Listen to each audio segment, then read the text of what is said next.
প্রিয় দর্শক, সংবাদপত্রে বাংলাদেশ অনুষ্ঠান থেকে আমি রেজানুর রহমান আপনাদেরকে স্বাগত জানাচ্ছি। বিভিন্ন জাতীয় দৈনিকে প্রকাশিত খবরের বিশ্লেষণ নিয়ে আমাদের আজকের এই অনুষ্ঠানে অতিথি হিসেবে উপস্থিত আছেন সিনিয়র সাংবাদিক হাসনাইন খোরশেদ সূচি। স্বাগত আপনাকে অনুষ্ঠানে। ধন্যবাদ। পত্রপত্রিকায় প্রকাশিত কয়েকটা গুরুত্বপূর্ণ শিরোনাম আপনাকে আমি একটু পড়ে শোনাই, তারপর আমরা আলোচনায় যেতে চাই। প্রথম আলো, পুত্রজয়া বৈঠক, বাংলাদেশ থেকে অধিক কর্মী নেবে মালয়েশিয়া। দাবি আদায়ে অনড় আন্দোলনকারীরা, জগন্নাথের শিক্ষার্থীদের 3 দফা। শাহরিয়ার হত্যা, ঢাকা বিশ্ববিদ্যালয়ে ক্লাস পরীক্ষা হয়নি, ক্যাম্পাসে বিক্ষোভ। কালের কণ্ঠ, ধুকছে শিল্প, স্বস্তি চান উদ্যোক্তারা, দাবি আদায়ে জবি শাটডাউন। দৈনিক সমকাল, রাজধানীর পথে পথে দুর্ভোগ, জবি শাটডাউন, আজ গণ অনশন। সরকার দেখছে আইনি জটিলতা, বিএনপি বলছে কূটকৌশল, প্রসঙ্গ ইশরাকের শপথ। বাংলাদেশ প্রতিদিন, 2 বিশ্ববিদ্যালয়ে তালা, অনড় জবির শিক্ষার্থীরা, কাকরাইলেই অবস্থান, বিক্ষোভে উত্তাল ঢাবি, পূর্ণদিবস ধর্মঘট। মির্জা আব্বাস বলেছেন নির্বাচনের নাম শুনলে সরকারের গা জ্বলে। মানব জমিন, ডনের সম্পাদকীয়, ক্রস রোডে বাংলাদেশ, জবি শাটডাউন, সরওয়ার্দী উদ্যানের নিয়ন্ত্রণ কার হাতে। খবরের কাগজ, অবরোধ আন্দোলন, জনদুর্ভোগ, জবি ক্যাম্পাস শাটডাউন ঘোষণা, উন্নয়ন কাজে স্থবিরতা। আমার দেশ, কবর থেকে এসে ভোট দেন 20 লাখ ব্যক্তি, শেখ হাসিনার 3 ভুয়া নির্বাচন। মরণফাঁদ ফারাক্কার 50 বছর, 30 ক্যানেল দিয়ে পানি প্রত্যাহার করছে ভারত। দৈনিক সময়ের আলো, ট্রুথ কমিশনে পথ মিলবে বিরোধ মীমাংসার। মালয়েশিয়ার শ্রমবাজার ফের খুলছে, অনড় অবস্থানে জবি শিক্ষার্থীরা। দৈনিক করতোয়া, জবি শাটডাউন ঘোষণা, উত্তল ঢাবিতে ক্লাস পরীক্ষা বর্জন, সোহরাওয়ার্দীতে উচ্ছেদ অভিযান।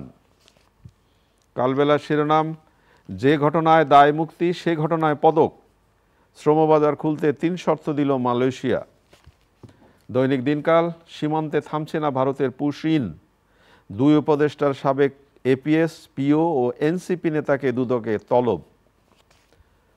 আমাদের সময়, অধ্যাদেশ বাতিল সহ 3 দফা দাবি রাজস্ব কর্মকর্তাদের, দাবি আদায়ে জবিতে শাটডাউন। দৈনিক দেশ রূপান্তর, শ্রমিক নিতে রাজি মালয়েশিয়া, উপদেষ্টাদের এপিএস, পিওকে দুদকে তলব। আন্দোলন মুখর ঢাকায়, যানজটে নাকাল মানুষ। দৈনিক জনকণ্ঠ, শ্রমবাজার খুলছে মালয়েশিয়ায়, উপদেষ্টা মাহফুজ আলম বলেছেন ভুল হলে শিক্ষা নিয়ে এগুতে চায়। জুলাই শহীদ পরিবার ও আহতদের পুনর্বাসন অধ্যাদেশের খসড়া অনুমোদন। নানামুখী শিরোনাম শুনলেন, কিন্তু শিরোনাম একটাই বোধ করি গুরুত্বপূর্ণ, দাবি আদায় অনড় আন্দোলনকারীরা, নাকাল আমাদের নগরবাসী।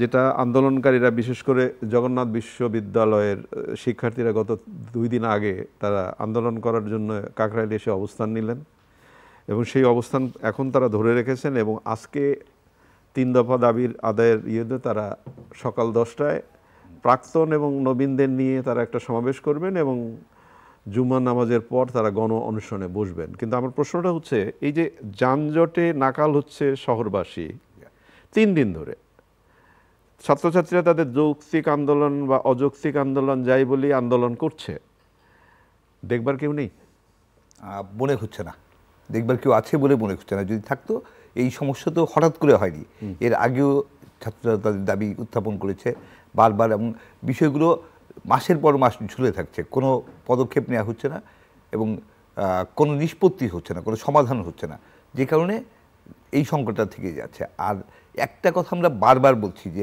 দাবি থাকবেই মানুষের, দাবি, অনেক দাবি যৌক্তিক, অনেক দাবি অযৌক্তিকও হতে পারে, সেটা দাবি অযৌক্তিক হতে পারে, মানে হতে পারে, আমি জানি না, মানে সব দাবির, আমি সাধারণভাবে বলছি, জগন্নাথের স্পেসিফিক বিষয় না, যে যৌক্তিক বা অযৌক্তিক সেটা মূল্যায়নের বিষয়টা আলাদা, কিন্তু কোনো দাবিতেই রাজপথ দখল করা, অন্যের চলাচল বাধাগ্রস্ত করা, এটা খুবই বাজে একটা সংস্কৃতি। তাও দেখেন, তাও যদি 1 দিন হতো 2 দিন হতো, এটা অব্যাহত। আমি এক মুহূর্তের জন্য আসলে এটা চাই না, যে এক মুহূর্তের জন্য আমি আপনার পথে বাধা দেবো কেন, আপনি আমার পথে বাধা দেবেন কেন, আমাকে আমার মতন চলতে দেন। সো বাধা দেওয়ার রাস্তা বন্ধ করার এই সংস্কৃতি থেকে আমাদের বের হতে হবে। এটা হচ্ছে প্রথম জিনিস। সেটা নিয়ে তারপরে হচ্ছে যে কারা বন্ধ করছে, কারা কেন করছে সেটা অন্য ইস্যু, কিন্তু কোনোভাবেই রাজপথ বন্ধ করে কোনো রকম আন্দোলন কোনো কিছুই করতে দেওয়া উচিত যেটা না। এখন বললেন সেটা তো হলো নিয়মের কথা, সেই নিয়ম কি আসলে নিয়ম মানছেন? কোথায়? এখন অনেক ক্ষেত্রেই নিয়ম মানছে না। নিয়ম মানানোর দায়িত্বটা তো সরকারের। নিয়ম মানাতে হবে সরকার কি, এবং নিয়ম মানানোর জন্য দুটো জিনিস, একটা হচ্ছে যে আপনি উদ্বুদ্ধ করবেন, আপনি ইস্যুগুলোর সমাধান করবেন যাতে মানুষ রাস্তায় নামতে বাধ্য না হয়।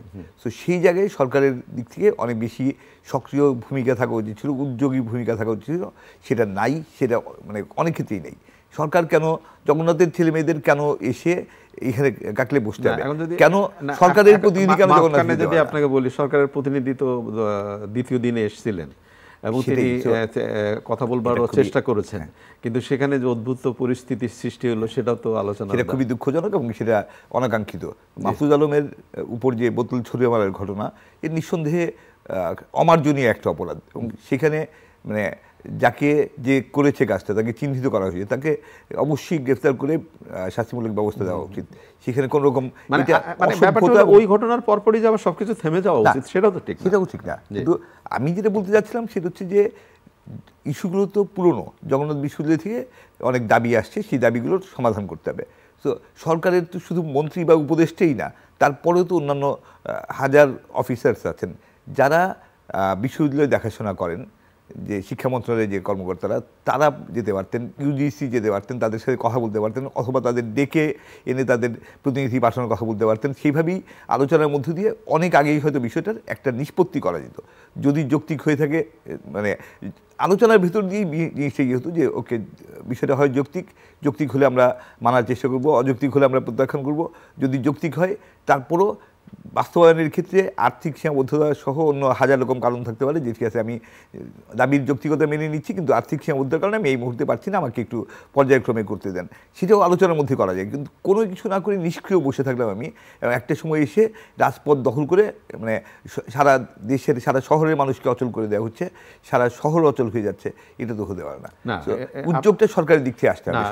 এটা ঠিক আছে, আপনি সরকারের কথা বললেন, আমি জাস্ট জানার জন্য যে এখন যে প্রতিদিনই প্রায় দাবি দেওয়া নিয়ে সোচ্চার হচ্ছে, বেশ করে শাহবাগ এবং অন্যান্য এলাকায়, তো এই অন্তর্বর্তী সরকার কি সব দাবি মানার ব্যাপারে কি? কোনোভাবেই পারবে না, কখনোই। মানে কিছু কিছু দাবি তো আছে, সেটা একটা নির্বাচিত সরকার লাগবে। নিঃসন্দেহে নির্বাচিত সরকার ছাড়া, এবং এইগুলো কেন হচ্ছে, আমি একটা জায়গায় আবার আসতে চাই যে অনির্বাচিত সরকার, এই অন্তর্বর্তী সরকার একটা অনির্বাচিত সরকার। এই সরকারের মূল দায়িত্ব ছিল আসলে দুটো বিষয়, যে নির্বাচন, বিচার এবং সংস্কার। এই দুটো কাজ একটা গ্রহণযোগ্য এবং বিশ্বাসযোগ্য পর্যায়ে যত দ্রুত সম্ভব এনে নির্বাচন করে ক্ষমতা হস্তান্তর করা। সেই কাজে সরকার যখন বিলম্বিত করছে এবং বিভিন্ন রকম সংশয় তৈরি হচ্ছে, তখন এই সরকার তো আসলে অনির্বাচিত হওয়ার কারণে, অরাজনৈতিক হওয়ার কারণে সরকার অসম্ভব দুর্বল একটা সরকার। সরকারের মূল শক্তি হচ্ছে যে সব রাজনৈতিক দল, সব সংগঠন তাকে সমর্থন দিয়ে দায়িত্ব দিয়েছে। সেই শক্তিটা, সেই যে সমর্থনের শক্তি, এটাও তো একটা বড় শক্তি না? হ্যাঁ, সেটা অনেক বড় শক্তি, কিন্তু সেই শক্তিটাকে যে ধরে রাখার বিষয়, তাদের আস্থা অর্জন করেই তো সেটা ধরে রাখতে হবে। তাদের দারুণভাবে একটা কনফিউজ সিচুয়েশনে ঠেলে দিয়েছে যে সরকার আসলে কি চাচ্ছে, নির্বাচন আদৌ হবে কিনা, কবে হবে, নির্বাচন বিলম্বিত হবে কিনা, ডিসেম্বরে হবে না জুনে হবে, নাকি আরও 2-3 বছর লাগবে, নাকি আরও 2-3 বছর লাগবে, এই জাতীয় বিষয়গুলো। এবং সরকার এমন সব অজস্র এজেন্ডা ওপেন করেছে যেটা এই সরকারের এজেন্ডা হওয়ার কথা ছিল না। মানে সংস্কার নিঃসন্দেহে দরকার, কিন্তু সংস্কার কোন মাত্রায়, কোন ক্ষেত্রে? আপনি 15টি কমিশন করে আপনি সারা বাংলাদেশের সব কিছু একটা নির্দিষ্ট 6 মাস 1 বছরের মধ্যে সব বদলে দেবেন, মানে জিনিসটার তো একটা উচ্চাভিলাষের বা কল্পনার মতো একটা মাত্রা থাকা উচিত। মানে যেটা এই 54-55 বছরে যা হয়নি, সেটি আপনি 1 বছরের মধ্যে, আপনার যদি মেয়াদ 1 বছর হয়ে থাকে, আপনার মেয়াদ যদি 1.5 বছর হয়ে থাকে, আপনার মেয়াদ কতদিন সেটি আপনি জানেন না, বা মানুষ জানে না। ঠিক আছে, এটা যেমন আমরা যে প্রসঙ্গটা তুলেছিলাম, ধরা যাক যে 10টার সময় তারা সমাবেশ করবেন পুরাতন এবং নবীনদের নিয়ে, তারপরে জুমার নামাজের পরে তারা গণ অনশনে নামবেন, তাহলে এই যে পরিস্থিতিটা আরো ভয়ানক হবে, আমরা কি আশা করতেই পারি যে তার আগে কোনো ধরনের একটা উদ্যোগ আসবে? আমরা অলরেডি তো আজকে 3য় দিন, আমরা সেই ধরনের কোনো উদ্যোগ দেখছি না। মাহফুজ আলম উপদেষ্টা হিসেবে গিয়েছিলেন, তিনি কথা বলার চেষ্টা করেছেন, সেটা একটা অনাকাঙ্ক্ষিত এবং দুঃখজনক একটা ঘটনার মধ্যে দিয়ে আলটিমেটলি তিনি ফিরে এসেছেন। কিন্তু এরপর যে আরো কোনো উদ্যোগ হচ্ছে কিংবা এটা আমরা জানি না, এখানে আমরা জানি না, জানি না। কিছুই দেখছি না আমরা। ঢাকা বিশ্ববিদ্যালয়ের একটু বিশ্ববিদ্যালয়ের জগন্নাথ বিশ্ববিদ্যালয়ের উপাচার্য আছেন, তাদের সিনিয়র প্রফেসররা আছেন, তাদের সাথেও তো সরকার বসতে পারে। তাদের প্রতি তাদের ছাত্র শিক্ষার্থীদের অবশ্যই আস্থা আছে, শ্রদ্ধা আছে। তো মানে সরকার তো তাদেরও এনগেজ করতে পারে। আমাদের এখানে ব্যাপারটা হয় মানে সবকিছুই একটা সময় হয়, কিন্তু অনেক ক্ষতি হওয়ার পরে আমরা সেই কাজটা করবার চেষ্টা হয়, করি। তাও ঠিক না, কিন্তু হয় না শেষ পর্যন্ত মানে কতদিন মানে না একটা সমঝোতা হয় বা কিছু একটা হয়, তখন আমরা অনেক কিছু হারিয়ে ফেলি। কিন্তু মানুষের এই যে প্রত্যেকটা দিন কর্মঘণ্টা নষ্ট হচ্ছে, সেটা তো একটা ব্যাপার আছে। অজস্র মানুষ, এখন ঢাকা বিশ্ববিদ্যালয়ের কথা বলছিলাম যে একজন মেধাবী ছাত্র রাতের অন্ধকারে নিয়ে মানে মারা গেলেন, তাকে মারা হলো, এবং তারপরে যে উদ্ভূত পরিস্থিতি, ছাত্রদল কর্মসূচি দিয়েছে এবং তারা ভাইস চ্যান্সেলর সহ অনেকের পদত্যাগ দাবি করেছেন। এই যে বিশ্ববিদ্যালয় পর্যায়ে, এবং আরেকটি পত্রিকা আবার দেখলাম কুয়েটের যে অচল অবস্থা, সেটাও কিন্তু এখনো নিরসন হয় নাই, শিক্ষকরা কিন্তু এখনো ক্লাসে ফেরেন নেই। তাহলে ছাত্রছাত্রীদেরকে ক্লাসে ফেরানো যাচ্ছে না কেন? যাচ্ছে না আসলে আমি ব্যক্তিগতভাবে মনে করি যে আমরা এই অনুষ্ঠানেও আগে বলেছিলাম যে 5ই আগস্টের পরে ছাত্রদের আসলে শিক্ষাঙ্গনে ফিরে যাওয়া উচিত ছিল, পড়াশোনায় ফিরে যাওয়া উচিত ছিল। যারা সাবেক ছাত্র তারা রাজনীতি করতে পারে, যারা নিয়মিত ছাত্র তাদের পড়াশোনায় মনোযোগী হয়ে পড়াশোনার পাশাপাশি ছাত্র রাজনীতি করে, সেটা আলাদা, সেটা করতেই পারে, সেটা করবেই। কিন্তু জাতীয় রাজনীতির অনেক বিষয়ে ছাত্ররা ঢুকে গিয়ে, এবং আরেকটা খুব দুঃখজনক বিষয় হয়েছে যেটা আমরা কিছু কিছু আলামত পাচ্ছি, যেটা একটু আগে আপনি পড়ছিলেন শিরোনাম, যে দুদককে তলব করেছে পিএসপিও এবং উপদেষ্টাদের প্রতিনিধিদের বা এনসিপির নেতাদের। তো ছাত্রদের যারা প্রতিনিধি ছিল তাদের হাতে অস্বাভাবিক ক্ষমতা, প্রভাব এবং অবৈধ অর্থের একটা হাতছানি কিংবা একটা যোগাযোগ হচ্ছে, এটা বোঝা যাচ্ছে সমাজে। হয়তো প্রমাণ নাই বলে বলা যাচ্ছে না। যেমন আপনি প্রসঙ্গ যেহেতু উঠলেন, অনেকে বলবার চেষ্টা করে তাদের পিএসরা যদি এত কোটি টাকা বানায়, তাহলে যারা মূল জায়গায় আছেন তারা কত টাকা বানিয়েছেন বা বানাচ্ছেন, সেটাও প্রশ্ন উঠছে। সো ওইখানে যেটা হচ্ছে যে শিক্ষার্থীদের স্বাভাবিক কি, যে আমি আমার শিক্ষা জীবন শেষ করব, আমি কর্মজীবনে প্রবেশ করব, করে আমি আমার যোগ্যতার ভিত্তিতে আমি কাজ করব এবং আমি আয় করব। কিন্তু সেটার জায়গায় আমি যদি এখনই দেখি যে আমি ছাত্র থাকা অবস্থায় বিভিন্ন দিক থেকে বৈধ অবৈধ বিচারের বিষয় না, আমি মানে টাকার হাতছানি যদি আমাকে প্রলুব্ধ করে, এবং সেরকম একটা পরিস্থিতি দুঃখজনক হবে, সেটা আমাদের পুরো জাতির জন্য দুঃখজনক হবে। তো এই ধরনের প্রবণতাও কারো কারোর মধ্যে আছে, এবং বাংলাদেশ নিয়ে বিশেষ করে যে পত্রিকাটার কথা বলছি, ডন, পাকিস্তানের অত্যন্ত জনপ্রিয় একটি পত্রিকা, আমাদের মানব জমিনে ডনের উদ্ধৃতি দিয়ে একটি রিপোর্ট বেরিয়েছে যে ক্রসরোডে বাংলাদেশ। আমি একটু যদি পড়ে শোনাই আপনাকে। গুরুত্বপূর্ণ এক ক্রসরোডে বাংলাদেশ, সাবেক প্রধানমন্ত্রী শেখ হাসিনা ওয়াজেদের সরকারকে উৎখাতের পর ডক্টর মোহাম্মদ ইউনূসের নেতৃত্বে বেসামরিক অন্তর্বর্তী সরকার গঠন করা হয়। এর মাধ্যমে শান্তিপূর্ণ গণতান্ত্রিক উত্তরণের আশা তৈরি হলেও সাম্প্রতিক ঘটনাবলী প্রতিশ্রুত নির্বাচনের বিশ্বাসযোগ্যতার উপর ছায়া ফেলছে। আওয়ামী লীগের নিবন্ধন স্থগিত ও নির্বাচনে দলটির অংশগ্রহণ স্থগিত করার সিদ্ধান্ত উদ্বেগজনক। পাকিস্তানের প্রভাবশালী পত্রিকা ডন আওয়ামী লীগ ব্যান শীর্ষক এক সম্পাদকীয়তে এসব কথা বলছে। এতে আরও বলা হয়, সাবেক প্রধানমন্ত্রী হাসিনা ও তার দলের বিরুদ্ধে অভিযোগ কতটা গুরুতর সেটা কোনো ব্যাপার না, কিন্তু বিশ্বাসযোগ্য নির্বাচন এবং অংশগ্রহণমূলক নির্বাচন আদৌ হবে কিনা এটা নিয়ে সংশয় প্রকাশ করেছে। তো আমরা যেটা বলছিলাম একটু, যে সরকার আসলে নির্বাচন কবে দেবে বা নির্বাচন কতটা গ্রহণযোগ্য হবে, কতটা বিশ্বাসযোগ্য হবে, কতটা অংশগ্রহণমূলক হবে, সেই বিষয়গুলো নিয়ে মানুষের মধ্যে, রাজনৈতিক দলগুলোর মধ্যে অনেক সংশয় তৈরি হয়েছে। সেই সংশয়টা এখন দেখা যাচ্ছে যেটা, যে ডন শুধু পাকিস্তানের একটি প্রভাবশালী পত্রিকা না, ডন পুরো এই অঞ্চলের খুবই রেসপেক্টেড এবং ক্রেডিবল একটা নিউজ পেপার। ডন এই বিষয়টা নিয়ে বিশ্লেষণ, তার সম্পাদকীয়তে তারা বিষয়টা বিশ্লেষণ করেছে, এবং তারা একটা জায়গায় বারবার জোর দিয়েছে যে নির্বাচনটা যদি গ্রহণযোগ্য হয়, সবার কাছে বিশ্বাসযোগ্য হয়, একটা স্বচ্ছ নির্বাচন হয় এবং অংশগ্রহণমূলক নির্বাচন হয়, সেটার জন্যে সেটার উপরে এই সরকারের সাফল্য নির্ভর করবে। এই কথাটা তারা বলছে নিঃসন্দেহে। তো সেখানে নির্বাচনটা সেরকম হবে কিনা সেটা নিয়ে তারা সংশয় প্রকাশ করছে। যেরকম প্রত্যাশিত নির্বাচন সেরকম হবে কিনা সেটা নিয়ে তারা, তো সংশয়টা কিন্তু শুধু বাংলাদেশের ভেতরে নেই। ডনের মতন একটা প্রভাবশালী, পুরো দক্ষিণ এশিয়া জুড়ে প্রভাবশালী একটি দৈনিক, তার সম্পাদকরা, তার সম্পাদকীয় বিভাগ সংশয় প্রকাশ করছে যে বাংলাদেশে নির্বাচন আসলে কেমন হবে। সবার তো এটা খুব এক্সপেক্টেড ছিল যে নির্বাচন খুব ভালো হবে, এবং প্রফেসর ইউনূস বারবার বলছেন যে বাংলাদেশের ইতিহাসের সেরা নির্বাচন শ্রেষ্ঠ নির্বাচন হবে এবার। সেই জায়গায় কেন সংশয় তৈরি হচ্ছে, সেটা আদৌ কবে হবে সেটাও কবে হবে সেটা নিয়েও সংশয় তৈরি হচ্ছে, সেটা খুব দুঃখজনক। এবং সেই জায়গাটাই সরকারের আস্থা। আমি এর আগে মাঝখানে একটা বিষয় একটু আমরা মিস করেছি, আসলে ঢাকা বিশ্ববিদ্যালয়ের কথা বলছি। আমি ঢাকা বিশ্ববিদ্যালয়ের বিষয়টাতে একটা প্রসঙ্গ বলতে চাই যে ঢাকা বিশ্ববিদ্যালয়ে জাতীয়তাবাদী ছাত্রদলের নেতা সাম্যকে যেভাবে খুন করা হয়েছে, এটা খুবই দুঃখজনক এবং খুবই নৃশংস। আমরা সাম্য হত্যার সুষ্ঠু বিচার চাই, খুব স্বচ্ছ বিচার চাই। এবং আমরা মনে করি যে যে 3 জন গ্রেফতার হয়েছে, আরও যদি ক্রিমিনাল থেকে থাকে তাদের দ্রুত গ্রেফতার করে দ্রুত বিচার। কোনো পত্রিকায় বলা হচ্ছে এটা একটা সংঘবদ্ধ গ্রুপের হতে পারে। এখানে হঠাৎ করে এরকম একটা হামলা, এভাবে চুরিকাঘাত করে হত্যা করা, এই ধরনের ঘটনা খুবই সাসপিশিয়াস এক ধরনের। এবং সেই কারণে আমরা একটা জিনিস মনে করি, ঢাকা বিশ্ববিদ্যালয়ের ক্যাম্পাস জুড়ে বা ক্যাম্পাসের আশেপাশের পুরো এরিয়া নিরাপত্তা নিশ্চিত করা উচিত। ঢাকা বিশ্ববিদ্যালয়ের শিক্ষার্থীদের নিরাপত্তা যাতে কোথাও কোনোভাবে ব্যাহত না হয়, সেটা নিশ্চিত করার দায় বিশ্ববিদ্যালয় প্রশাসন হলো। আমার ক্যাম্পাসের বাইরে বলে আমি জানি না যে সোহরাওয়ার্দী উদ্যানে ঘটছে, আমি জানি না, এটা আমার দায় নেই, এটা বলার কোনো স্কোপ নেই। বিশ্ববিদ্যালয় কর্তৃপক্ষ, বিশ্ববিদ্যালয় উপাচার্য, প্রক্টর তাদের অবশ্যই নিশ্চিত করতে হবে যে ক্যাম্পাসে এবং ক্যাম্পাসের আশেপাশের এলাকা। এখন যদি এটা হতো যে ঢাকা ইউনিভার্সিটি কোনো ছেলে বা মেয়ে অন্য কোনো শহরে গিয়ে বা মানে ঢাকা শহরের মিরপুরে বা উত্তরাতে গিয়ে একটা অঘটনের শিকার হয়েছে, সেটা অন্য ধরনের বিষয় ছিল। ক্যাম্পাসের সারাউন্ডিংস যা, ক্যাম্পাসের ছেলেমেয়েরা সারাক্ষণ ক্যাম্পাসের ভিতরে থাকবে এটা হয় না। তারা সোহরাওয়ার্দী উদ্যান ক্যাম্পাসের পাশে, সেখানে যাবে, তারা বাংলা একাডেমিতে যাবে, তারা নীলক্ষেতে যাবে। এবং ক্যাম্পাসে আমরাও তো ঢাকা ইউনিভার্সিটি পড়েছি, আমরা শুধুমাত্র ক্যাম্পাস কেন্দ্রিক জীবন তো হয় না। সো আর ক্যাম্পাসের সারাউন্ডিংসে যা আছে সেই এলাকার নিরাপত্তার জন্য বিশ্ববিদ্যালয় কর্তৃপক্ষ, এটা তো স্বাভাবিক ব্যাপার। শুধু ক্যাম্পাসের ছাত্রছাত্রীদের জন্য কেন, এই শহরবাসীর জন্য অবশ্যই। আমি শহরে চলাচল করবো, রাত দুপুরে আমি হেঁটে যাব, সেখানে যদি আমি নিরাপত্তা না পাই, তাহলে এই শহর আমাকে কি দিচ্ছে বা আমাকে এই প্রশাসন আমাকে কি দিচ্ছে? আমি কালের কণ্ঠের শিরোনামটা আপনার সামনে পড়েছিলাম, ধুঁকছে শিল্প, স্বস্তি চান উদ্যোক্তারা।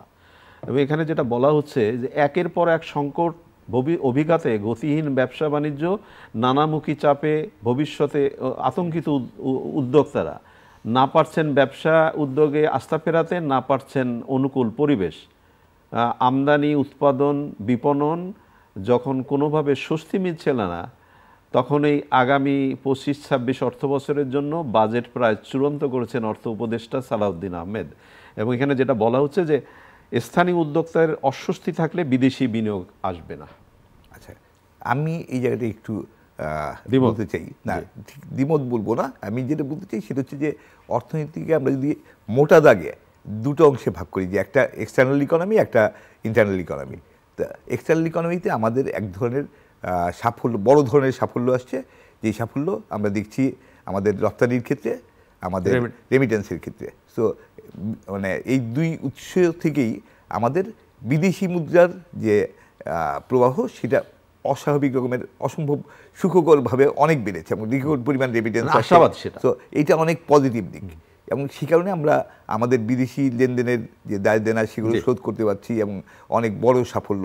এক্সটার্নাল ইকোনমিতে আমাদের সাফল্য অনেক গত 9 মাসে। কিন্তু আলটিমেটলি তো আমাদের দেশের ভেতরের যে অভ্যন্তরীণ ইকোনমি, সেটা তো ঠিক রাখতে হবে।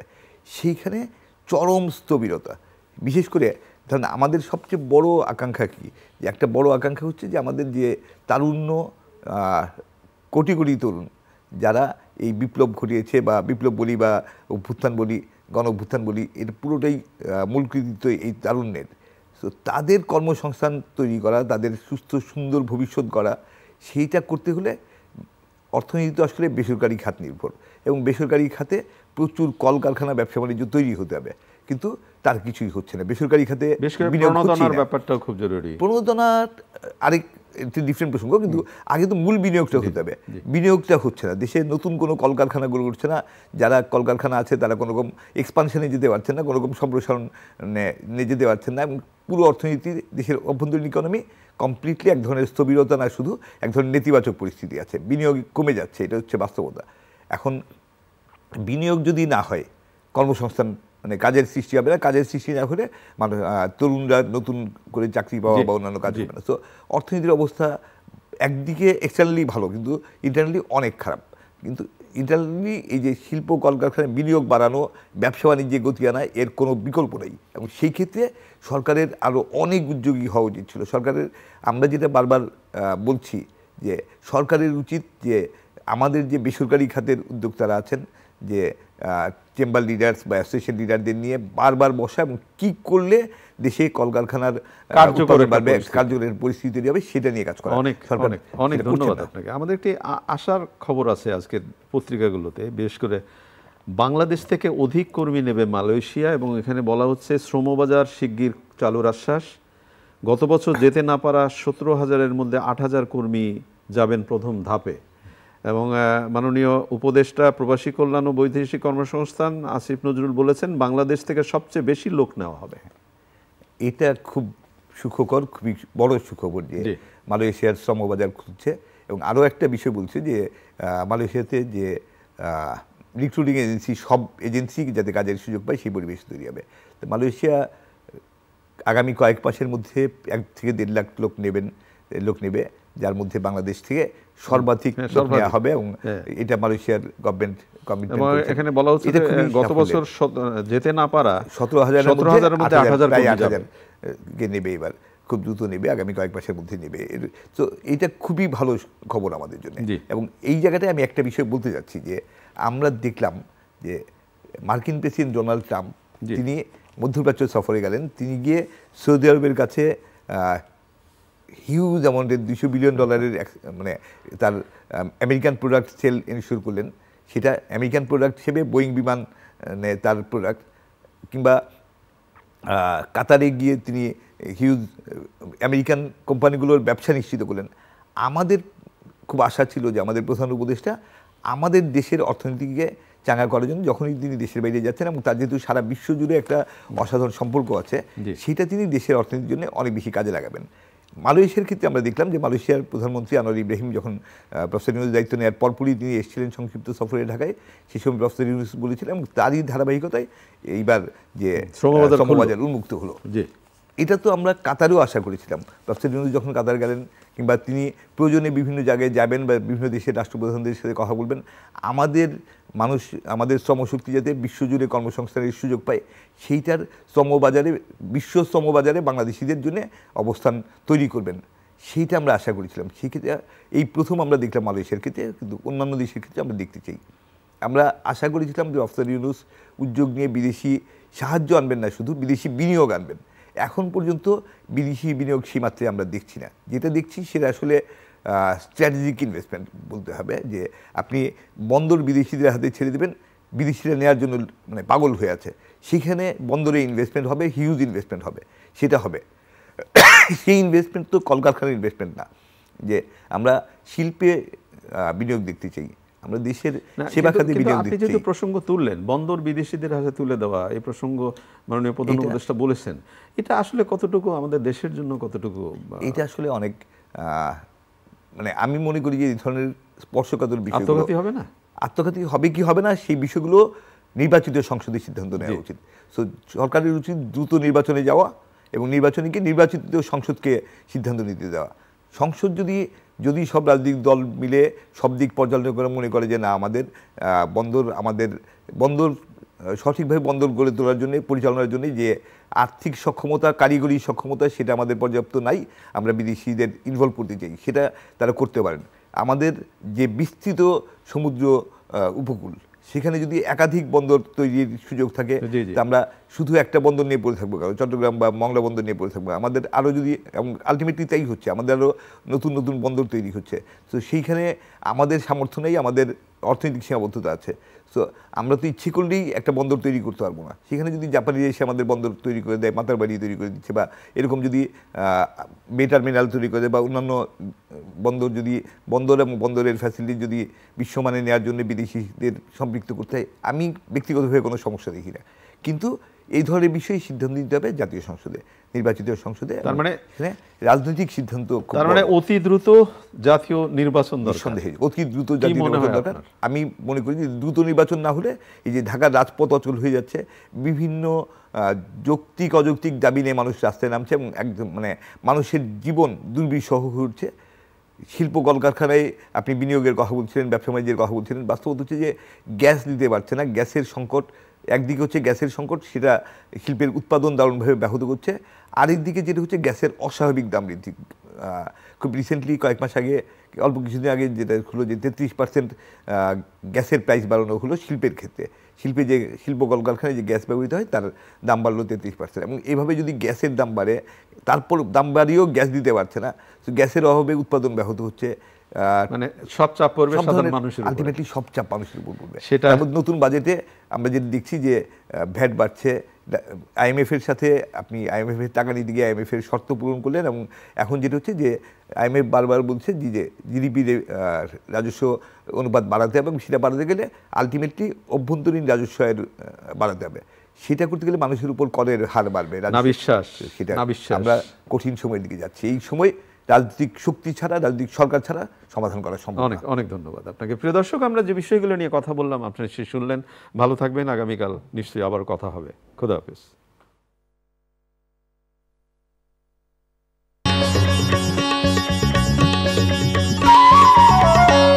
আপনারা দেখছেন চ্যানেল আই। প্রিয় দর্শক, এখন আপনারা দেখবেন সাম্প্রতিক বিষয় নিয়ে মুক্ত আলোচনা অনুষ্ঠান জিপিএইচ ইস্পাত তৃতীয় মাত্রা। পরিবেশিত হচ্ছে বেস্টওয়ে গ্রুপের সৌজন্যে। অনুষ্ঠানটি উপস্থাপনা এবং পরিচালনা করেছেন জিল্লুর রহমান। বর্তমানে বিশ্বসেরা কোয়ান্টাম ইলেকট্রিক আর্ক ফার্নেস প্রযুক্তিতে শুধুমাত্র জিপিএইচ ইস্পাতই তৈরি করছে অধিক ভূমিকম্প সহনশীল, স্থাপনা নির্মাণ উপযোগী জিপিএইচ কোয়ান্টাম B600DR, যা ব্যবহারে অন্যান্য রডের তুলনায় 30% পর্যন্ত কম রডের প্রয়োজন হয়। তবে দামটা কিন্তু একটু বেশি। ওদের জীবনের চাইতেও বেশি। টাকা গেলে তো টাকা আরো আসবে, কিন্তু জীবন গেলে কি ফিরে পাবো? ঠিকই বলেছেন স্যার। তাহলে GPH quantum B600DR final. GPH quantum B600DR বাংলাদেশের উচ্চ শক্তি সম্পন্ন একমাত্র রড।